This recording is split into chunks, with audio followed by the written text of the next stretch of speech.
What is up, everyone? JD here. Hope you're doing well. Got a knife review for you. Let's get into it.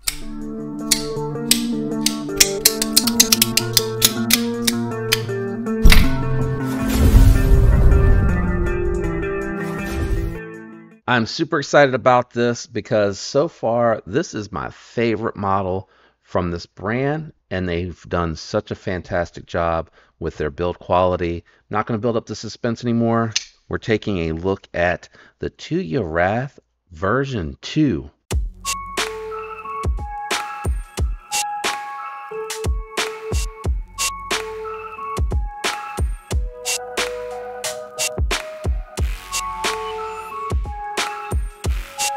This one is the drop point, but for the version 2s, it appears that they are also making a Tonto version. Shout out to Lefty. Thanks, Kevin. I appreciate you allowing us to participate in the pass around of this knife, and I'm really excited to get into this one. So what we're going to be doing today, I'm going to set the Tonto aside for just a moment. We're going to be doing size comparison, check out the profile and weight, and then we'll jump into my thoughts and impressions about the Tuya version 2. Let's kick it off with some size comparisons. Here it is against the Spyderco Para 3 lightweight. This is also very comparable to the Rat 2. And then we got the Spyderco Shaman, which is pretty much spec-wise very similar to the PM2 and the Rat 1. You can see the Wrath is more of what I would constitute as that medium-sized EDC, kind of in between the two sizes of this one, not just in length, but also with the profile of it.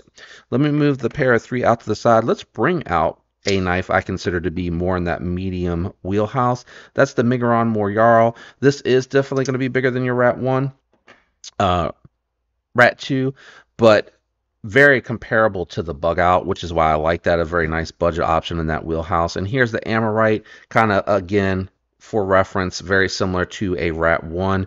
You can see this is definitely more medium-sized EDC. Let's go ahead and check out the profile on this one. We'll start with the Mojarl. Let's see here if I can line them up and keep them centered.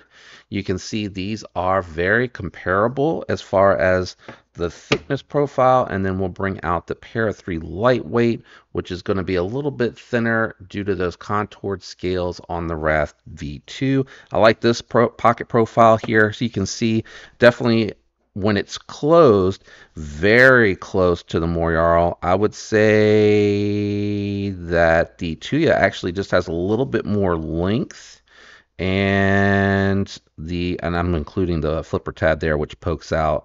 So it's longer than both, but only because that flipper tab, if you were to push it to the bottom of the handle, I would say it's identical to the Mojarl.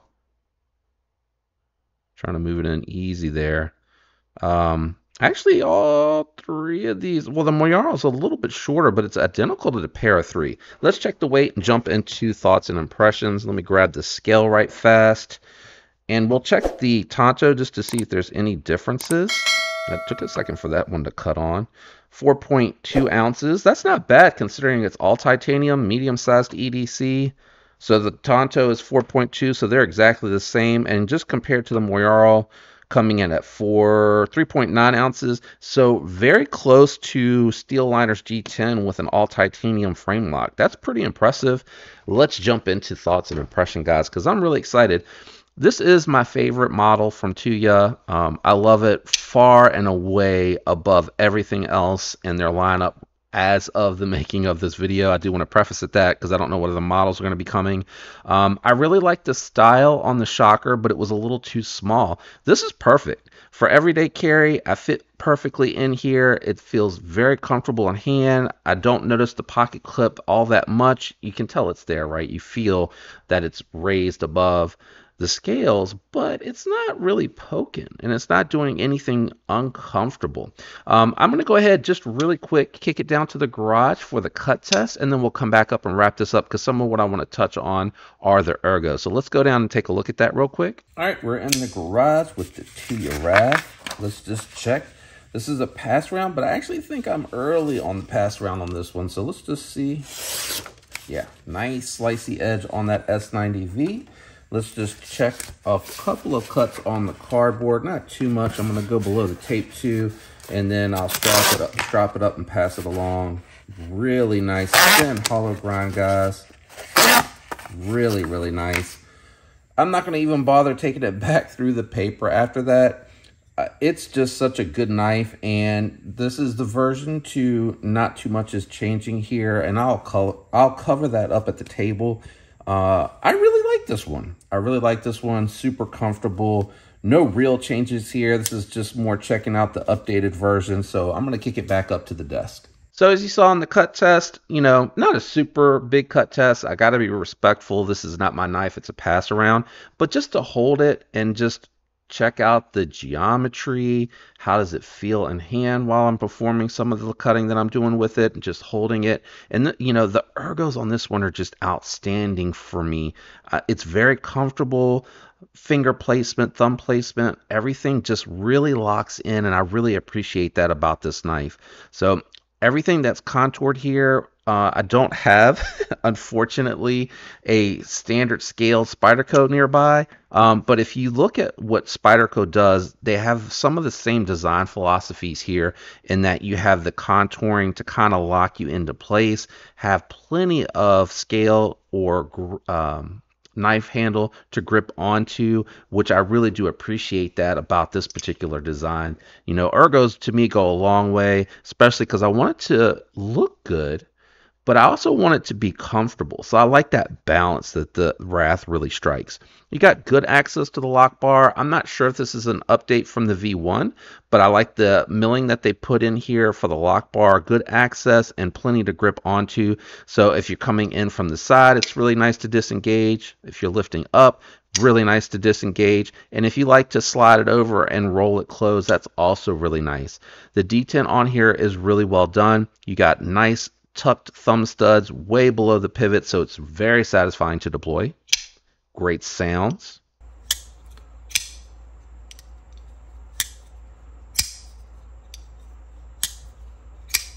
Good thwack and a little bit of a click, especially on that close. Now, for the front flipper, this is excellent jimping, guys. They rounded it all the way over the top there. I know it's a little hard with the black on the camera to pick it up, but very good. Very well done. I would say a very medium grip. It's not overly done for me, in my opinion. It's got nice grip, good bite, not too over the top. So very satisfying, and it allows you to kind of do, all the usual tricks on this one as well. I got to remember to keep off the lock bar when I do the reach around. I'm trying to find the pocket clip over there so I can grip onto the pocket clip and do the reach around. If you don't have large hands, might be a little bit hard to do that one. You'll have to move up on the knife, but really just to do it as intended, it's very, very satisfying. I appreciate that. You got stamped bearings. Wait, is this one stamped? I can't remember. Yes, stamped bearings, ceramic, very smooth, very, very smooth closing. Maybe one shake if you do like a medium shake to close it, and you just got to be careful with this one. Has it come backed out? Nope. Locked up solid. Very careful with this one. I would recommend probably going all the way in with the thumb, and then this little piece here on the bottom of the blade, I know it might be hard to see, but that lands on the top of the thumb, and then you can just flip it over and close it, or you can play the game. Can I get out of the way in time? And you saw when I went to disengage that the first time, I was kind of like trying to pull out a little too quickly. One complaint that I do have, these thumb studs are super aggressive. They have a ton of bite at the top. They feel very, very, very sharp. And what it's doing, it's kind of chewing the skin on my thumb a little bit, because I've been handling this one for a few days in a row now, fidgeting with both just to see if there's any differences, which there's not. They both have the same action, same detent, very consistent from what I remember with the Wrath V1 as well. Now, I did cut with both of these down there, and you can see where the Tonto gives you that advantage is with the draw cuts. This point here is acute, very sharp. You've got to keep that in mind, though, when you go to strop these. You just got to take extra care to make sure you stop right at that point, pick up and come over here and finish out. And I don't know if the angles are different, but because it is a compound grind, you want to keep that in mind as well. Very closely watch your stropping here and or sharpening. You can try to make it all the same angle, but what'll end up happening is you'll end up being a little more shallow here and a little bit more steep here because of the thickness here and the geometry on the knife. That being said, factory edge is fantastic on these. They have very nice thin hollow grinds, very slicey going through the meat of the blade. Not a super big stock here, and it is crowned, which I really like that as well. It's crowned here, but I think here it's just when they put that swedge in, it probably was crowned. They knocked the swedge in, and you just have that leftover or the residual crown that's still there, so it feels really smooth. I don't know if they crowned it after the fact. It doesn't seem like it, but it does stick up a little bit, and it's nice and smooth, nice finish. I really like this DLC as well. This diamond texture or diamond coated DLC. It allows you to see the grind lines, and I think it really holds up well to use. I had the diamond coated textured or diamond coated DLC on my Spyderco Smock M4 and my Shaman M4. And when I was cutting with those, I would clean them up when I was done, and I could not find any sign or trace, the sun's coming out here, I apologize, of use on that coating. And it looks really good. I just think it's a very interesting way to do it. I'd probably say the diamond coated or diamond DLC is probably my favorite type of coating than the black wash or stone washed, but my least favorite is definitely going to be just the black flat, plain coating. I don't really like that. It doesn't mask anything very well. I know you're looking at my knife saying that yours. I did. I picked this one up, cutlery exclusive. I picked it up because it was CTS XHP, and I don't have a lot of experience with that. So I wanted at least one knife in the collection, and I love the Shaman, so I figured this would be the best combo to make sure that I get plenty of use out of it. And man, it is very impressive. I don't know if it's just because it's Spyderco's XHP, but edge retention on it is really good. It has a couple of options, and the price point is one thing that I wanted to touch on. So coming in at just under 270 bucks, you're getting titanium S90V, really well done. You know what I didn't check to see? Okay, so it is all titanium, all titanium. I think the pivot is steel. I think that was the only thing that was picking up. I noticed here too, they continue with all of the hardware being on the show side, but no Timascus on the version 2, which I thought was a little unusual. They had the Timascus pivot collar on the screw side, show side, to show it off, which made sense. But if you're not going to do that, I don't know if it's too much of a change or, you're trying to save a little bit on the cost to still be profitable at this price point, because it is a good price point. I would have flipped the pivot over. The thumb studs are only my real complaint. Everything else to me is really well done. That's not true. I lie. There is one other thing, the pocket clip. The pocket clip on this one, is really grabby going in. So I'm going to fold it over to try to demonstrate, a seam on a pocket. And if you look here, it doesn't want to go in and out smoothly. It's very grippy. You see how it's bunching up? I guess let me try to pretend like I'm going to hold it lightly and pull it up. And you can see here what's happening is it's pinching. Now it did good there, but in the pants I noticed that it was a real issue. And then we'll try to go with summer clothes, some shorts or something that doesn't have as good of a seam. I'm not going to hold it super tight, but you can see what's happening. Now I'm holding it as tight as I can because I figured that's the point where the pants would start to get tight on the thigh, and it just doesn't want to go in. And what it is that ramp is hitting right on that relief cut. So I don't know In this particular one, if you can take the relief cut and put it on the inside, I've heard knife makers don't like to do that because they can't get as strong of a lock bar with that relief cut. I don't know. I'm not a maker, so I don't know that. If anybody is familiar with why that might be, feel free to chime in. The other thing that I would say too is maybe just angle it ever so slightly. It might not look super great, but maybe you can pull this screw down or over. I wouldn't say down. I don't know which way is the right direction, but just pull it over and just have it angled. Maybe do a little curve to where it lands just past that relief cut. I think that would fix that. So those are like my big two don't likes about this knife, and that's saying, you know, a lot, because I really like this model. This is definitely a really good model. 269, the reason I say 269 is a talking point is because you can go and get a Kunwu, Tao, Django, Pulsar. You can get all those starting for like 240. Now, with the Kunwus, I believe those are like their G10 variants. But I know the Django and Titanium I picked up for 240, and it wasn't a sale. It was just their regular price point, and that is a crossbar lock. That was with Vanex.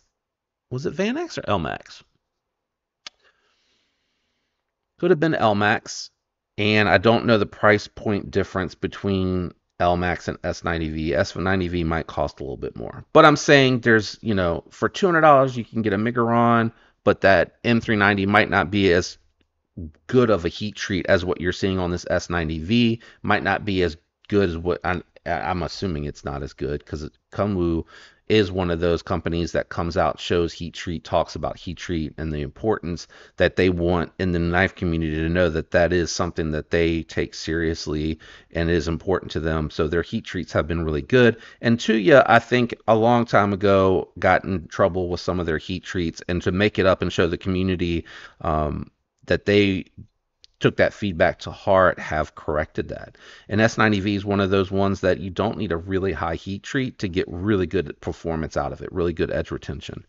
So 269 to me is not awful. I would say 20 bucks off. Call it 249. For me, that would be ideal for this particular model. Having said that, though, it's very competitive. Look at WE, look at Best Tech, look at Reat. You know, it is very competitive. It's not to say that it's outpriced. I'm just saying I think you would pull more people in at 249. Hopefully that makes sense. What are your thoughts on the Wrath? I really gushed on it the last time I had it, and I really like some of the minor revisions. I think the V2 pretty much is going to give you that Tonto, and it's going to give you not just the additional blade shape, but it's going to give you different finishes than the V1. I don't know if they're going to bring the V1 back, those finishes, into the V2, but you get basically all coated. You get everything else is satin. You get the same blades 2 more times, but you get bronzed titanium, which if you like a blank slate, so you can do your own anode, that would be one that you could strip and re-anodize. And then they have the all silver ones with the 12 carbon fiber inlays. Those look really good. The inlays looked a little thin, and I wish I would have gotten to see that, but I also am glad that I got to see this because I really love this coating. This coating looks really good. All right, I can recommend this very easily. I gave some alternatives for you to check out. Feel free in the comments to throw in any other alternatives. I know, you know, WE does some really good stuff, but I think they're priced around the same thing. So you can look at them, and if they have something you like, you're going to experience pretty much the same thing. I have 3 WEs that are in my collection that I can see keeping forever. And I think Kaiser has some really nice premiums. Vosteed has some really nice premiums, a little bit more affordable, but they offset that by using the steel hardware to help keep the cost down a little bit. And I don't know if that would matter in this recommendation. Let me know what you think. Shout out to everyone out there that watches the full video, likes, comments, is subscribed, and uses those links. All of that helps the channel, and I'm grateful for the support. Shout out to my members. Man, I really appreciate that you guys want to continue your membership, and I am ramping up the stuff that's exclusive only for members. It's going to be coming. Just you watch.